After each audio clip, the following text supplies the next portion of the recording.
project of the day, Hyundai 2009. I'm changing the brakes here. I'm changing the brakes, and well, I will explain you real quick. This process is with the front brakes. Okay, front, this one, this side, and the other side, everything is the same. If you have here like these big nuts that I'm changing, you have to take this whole caliper thing, the whole system, in order for you to take the disc. I have the disc over there. Discs are gone. These are brand new discs. It was a pain in the butt taking it out. First, obviously, you take the nuts from a 13mm socket. You take it out, take the caliper out, and hang it so you cannot stop with the hose for the brake fluid.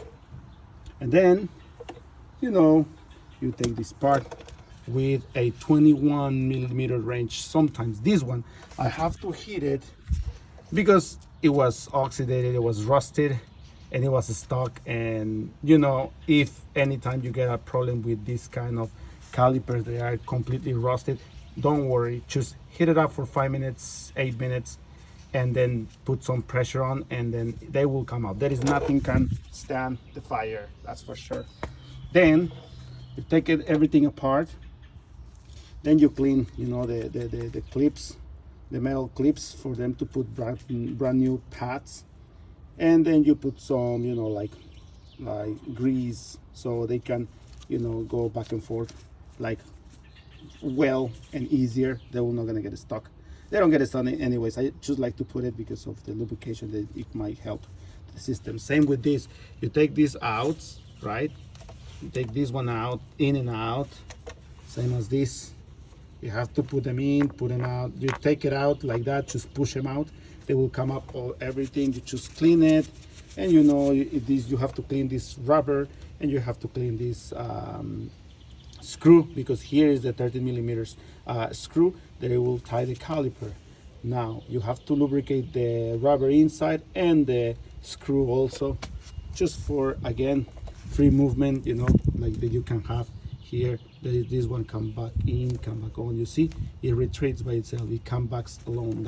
It should be make it. Then after that, you put the cylinder, the piston back, right? With this, I think, very famous, machine or tool that you take it. It's a machinist tool.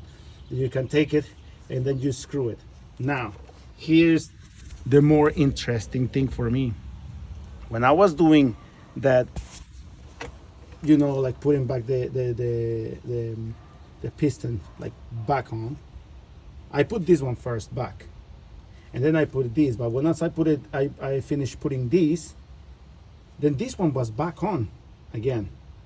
Why? Well, let me tell you why. Here's the big problem. People who were using, and this is an advice for everyone, guys, do not by any means overfill the brake fluid tank. That's why you have measures, minimum, maximum.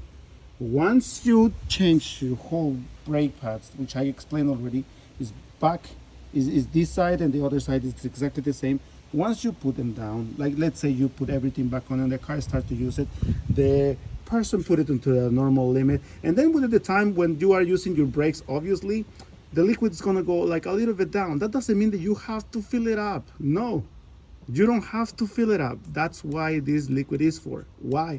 Because once this liquid, you can measure even how messed up are your brakes. Why? Because once you change brakes, you put it to the maximum level, then the brakes are going to be just doing fine because they are brand new. That's why they are brand new. Now, once you start to use them, the whole thing will go back down, like a little bit down, a little bit down. That doesn't mean, hey, refill me, put more. No, it's not because the brake fluid is going out, because if it's going out, you will end up without brakes and then you will kill yourself. No, that means that you can calculate, let's say that this is like the path of your brakes, like if it's in the middle, I think you should consider to change this only. If you don't have these ones anymore, that they are not good, that the discs are already messed up like that one, we'll change them and change brake pads for new ones. Once you put the whole cylinders back on, these whole oil are gonna go up again to the same level what you put at the beginning. Don't get scared if this one goes down, because again, this oil is refilling this. When this one get messed up, let's say this one goes now is brand new, but when this one in the middle, the level of this will also go down, because this oil will substitute the path that is already been used. That is the purpose of this thing. Brake pad used, oil down. Brand new brake pad, oil up.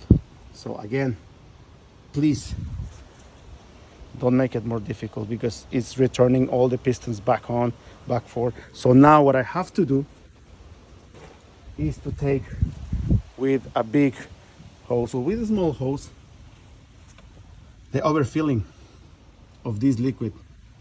And as I see, seems like I have to change also the liquid because it's contaminated. This one is very important that you keep it very, very clean. As you can see, this is not secure. All of this needs to disappear.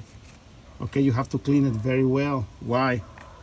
Again, because this liquid is very important. This liquid can save your life. It's the one saving your life when you're putting the brakes on.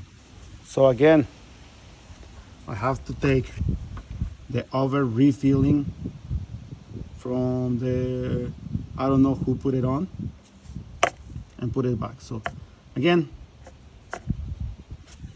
just help us out, okay? Just don't refill it. And if you don't know, read. Look here, you can read. Here are the instructions in English. Some of them are in Chinese or whatever the country you are in. All right. And if you don't know, Google it, YouTube it, whatever. ChatGPT can help you a lot. Maybe you can even do it by yourself. But anyways, you know, so let's keep on going and see how it goes. All right. So you know now for what this is used. Stay tuned. Bye.